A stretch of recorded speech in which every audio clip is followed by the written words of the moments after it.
Mimi naitwa Hatibu Malimi Kazungu, ndiye katibu tawala mpya wa mkoa wa Dodoma. Ndugu watumishi wenzangu, lengo la ziara hii pamoja na mambo mengine, kwanza ni kujitambulisha kwenu, lakini vile vile kukumbushana sisi kama watumishi wa umma tunatakiwa tufanye kazi kuzingatia sheria, kanuni na taratibu. Na serikali imeweka sheria vizuri sana, zipo. Kuna kanuni za kudumu za utumishi wa umma nadhani zile za mwaka 2009, pamoja kuna ile sheria yake ipo. Nadhani kwamba hii ni misafu mikubwa ya kutuongoza, lakini kuna katiba ya Jamhuri ya Muungano wa Tanzania. Tuhakikishe kwamba tunafanya kazi kwa kuzingatia sheria,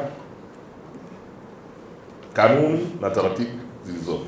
Tuhakikishe kwamba watumishi wanapata haki zao. Kama mtumishi anataka kwenda likizo, tusimzuie. Miaka inajopita wakorofi sana hivi.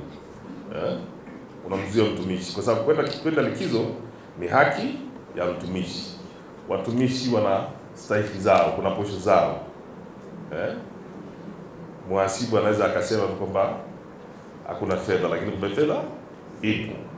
Tuhakikishe kwamba watumishi wanapewa haki zao. Mtumishi anataka kuhama ni haki ya mtumishi. Mkurugenzi unazuia, unasema kwamba asiondoke. Akisema anaacha kazi, utamzuia? Kwa hiyo pitisha barua za watumishi. Anasema kwamba anataka kuhama, anataka kuhamia wilaya nyingine, mkoa mwingine, pitisha. Msiwazuie watumishi, hiyo ni haki zao.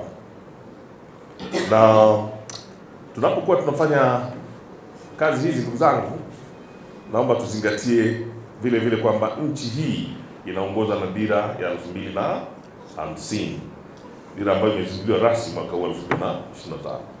Kwa tuhakikishe kwamba mambo yote tunayopanga, pamoja na kwamba tuna strategic plan hapa ya halmashauri yetu hii, lakini lazima tuhakikishe kwamba tunaongozwa na dira 2050. Tuzingatie kwamba nchi tumesaini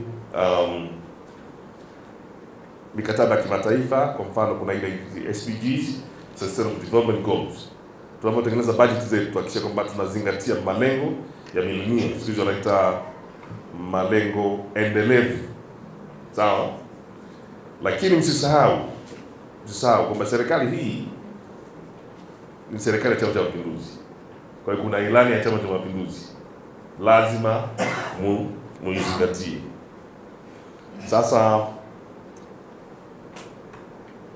mkoa wetu wa Dodoma sasa hivi ndio makao makuu ya nchi, na inabidi sasa tubadilishe uchumi wake uwe ni mkubwa zaidi, kuhakikisha kwamba tunatoa ajira za kutosha kwa vijana wetu, lakini vile vile tunakuza kipato cha mwananchi mmoja na pato la mkoa kwa ujumla. Ili tuweze kufanikiwa katika haya, ni lazima sasa tuanze kubuni vyanzo vya uzalishaji. Kwa mfano, nilikuwa nazungumza hapa na kaimu mkurugenzi kwamba wilaya yetu hii tunaweza tukaanza kulima zao la korosho, kwa sababu kuna mikoa kama 17 hivi. Utafiti umeonesha kwamba wanaweza kulima zao la korosho, na Dodoma ikiwa ni miongoni. Sasa kuna wenzetu mikoa mingine wamechangamkia fursa hiyo, kama mkoa wa Singida. Sasa hivi Singida wanalima korosho nyingi sana. Nadhani baada ya miaka 5-7 mkoa wa Singida ndio utakuwa unaongoza kwa zao la korosho. Sasa ni vizuri mkurugenzi kuhakikisha kwamba na sisi hapa wilaya yetu ya Kondoa tunaanza uzalishaji wa zao la korosho, na nimemwelekeza mkurugenzi kwanza aandae ekari kama 2000 hivi, ili na nyinyi watumishi pamoja na wananchi wengine katika wilaya hii ya Kondoa na hata kutoka nje ya wilaya ya Kondoa waanze sasa kushiriki katika uzalishaji wa zao la korosho. Hili ni zao muhimu sana na linachangia kwa kiasi kikubwa sana uchumi wa mataifa mbalimbali duniani. India, zao la korosho zinazotoka Tanzania zinazalisha ajira nyingi sana kule India. Vietnam wanachukua korosho nyingi sana kutoka Tanzania. Kwa hiyo ni vizuri tukachangamkia fursa hii. Kabla ya kumalizia, kwa sababu hotuba yangu leo mimi ninakuja kujitambulisha kwenu, kabla sijamaliza hotuba yangu fupi, ni kwamba sote tunafahamu kwamba tarehe 29 Oktoba mwaka huu 2025 ni siku ya uchaguzi mkuu wa rais, wa bunge na madiwani kule kwa ndugu zetu Zanzibar, nadhani wawakilishi pamoja na mashea kama sikosei. Sasa nitumie nafasi hii kuwaomba na kuwaelekeza kwamba siku ya tarehe 29 wote tujitokeze kwa wingi tuweze kushiriki uchaguzi huu ili kuhakikisha kwamba tunamchagua Mheshimiwa Rais wa Jamhuri ya Muungano wa Tanzania, tunawachagua madiwani na waheshimiwa wabunge.